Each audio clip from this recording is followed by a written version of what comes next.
In the beautiful country of Guatemala, with lush and beautiful landscape and an average climate of 72 degrees, is home to over 16 million people. However, within the country lies an inevitable fact that over half of the people live below the poverty line. There's also a reality that 40% of the country has no access to health care. The government hospitals have very limited resources for even the most basic medicines. Some of the most common illnesses go left untreated due to not having access to a doctor or not having money to purchase the medicines. Preventable illnesses such as ear infections in babies, tooth infections in children, diabetes, or high blood pressure can become severe if left untreated. Infectious diseases remain the #1 cause of death in Guatemala. Parasites, diabetes, and high rates of malnutrition remain to cause huge health problems among the people. In a country where people are simply trying to provide the basic needs of food, health and dental care are only seen as a luxury.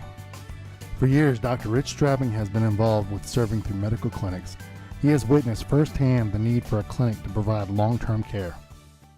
Very excited about the opportunity to build a clinic in Guatemala. As a surgeon here in the United States, approximately 60 to 70% of my surgeries are done on kids under age 12.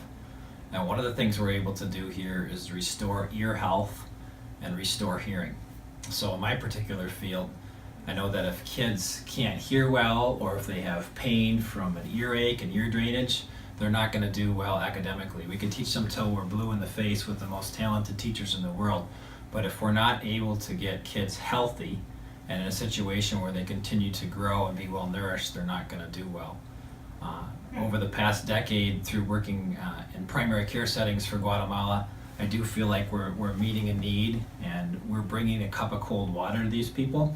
But I'll see someone, and for example, I'll see a 40-year-old parent with high blood pressure, and we'll give them 15 or 20 days of a blood pressure medication, but with no continuity, no follow-up, no ability to check and see whether or not that blood pressure medication has done its job.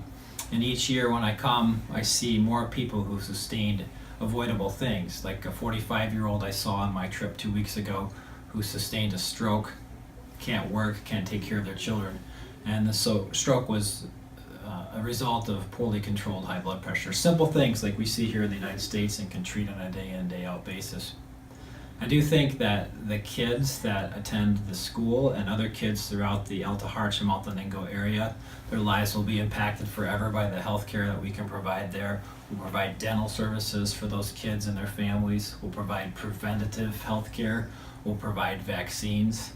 And we'll bring a higher quality of life so that we can jump in and as Christ is calling us to break this cycle of poverty, there's just so much we can do for these kids.